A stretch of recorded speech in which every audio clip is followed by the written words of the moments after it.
Donald Trump's refusal to reject the support of white supremacist organizations in an interview he did with me earlier this year made many Republican officials at the time nervous, but to those who belong to white supremacist or white nationalist groups, it was music to their ears. Take, for example, William Johnson. He's a Los Angeles-based corporate attorney selected by the Trump campaign to be one of its delegates in California. He's also chairman of the white nationalist American Freedom Party. The Southern Poverty Law Center calls the group, quote, a political party initially established by racist Southern California skinheads that aims to deport immigrants and return the United States to white rule, unquote. Although Johnson is seemingly trying to make the group seem more mainstream, it is Johnson's voice you heard on those pro-Trump robocalls that offended many Americans, which we reported on back in February when Trump was running against Senators Marco Rubio and Ted Cruz.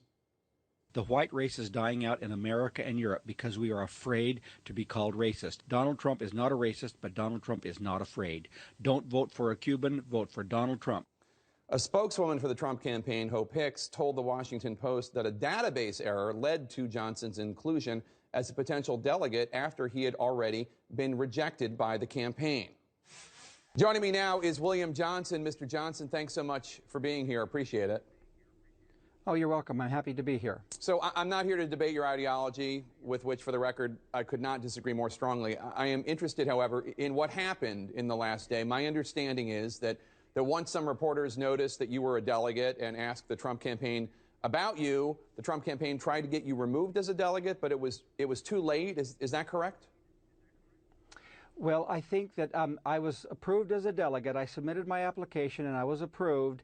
And then immediately when the list came out, they saw that they had a clerical error. And so then they sent me an email saying that you are removed from the list. So I wrote back an email telling them, I understand, I resign. And then later in the day, I got contacted by a media person who says, well, you're still on the list. And so then I sent them a second email saying that I resign. I will not attend the convention. I will not be a delegate. So the Trump campaign found it objectionable that you were on the list before reporters did. Is that correct? No, I think what happens is that I slipped through the cracks and they approved me. And then once the list came out, the media had intense interest in my listing, and so that caused them to review the situation, and that's how it transpired. So you believe the campaign when they say that a database error led to you being chosen as a delegate? Yes, I believe that I submitted the application, and they did not intentionally have me on as a delegate. And so then when they found out about it, they corrected it, and I concurred. Do you think that Ms. Lagomarsino, Trump's California delegate coordinator, knew your views and your history when she first reached out to you and congratulated you on being a delegate? I believe that she did not know my views at all.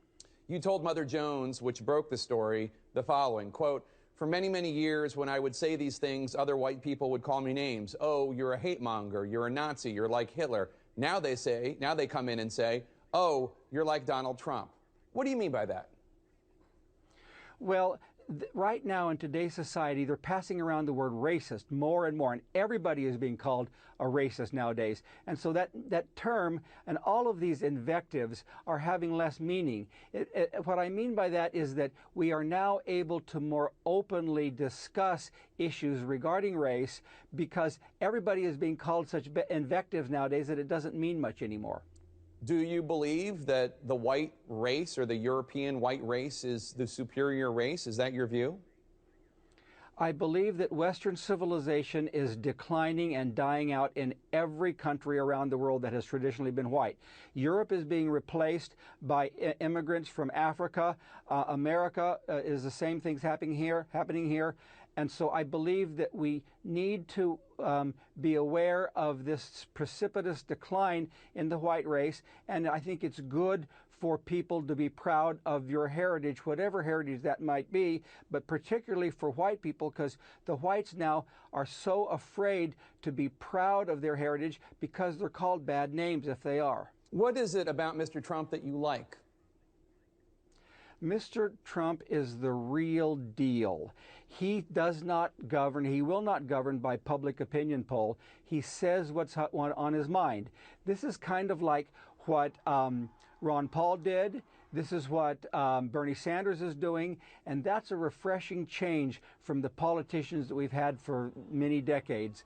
That is probably the best thing about him and what endears him to most people in general. Do you think that he shares your views in terms of the decline of the United States because of other races coming to the United States?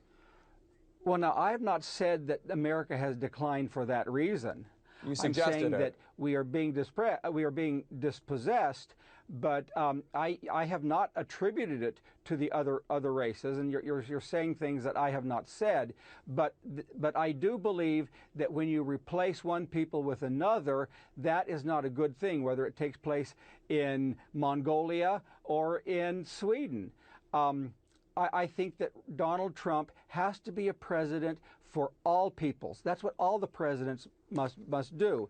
It is up to me as an advocate for the white group to push our agenda more than any other agenda. That's my responsibility. His responsibility is to lead the entire country. Mr. Johnson, thank you so much for your time. I appreciate it. You're welcome.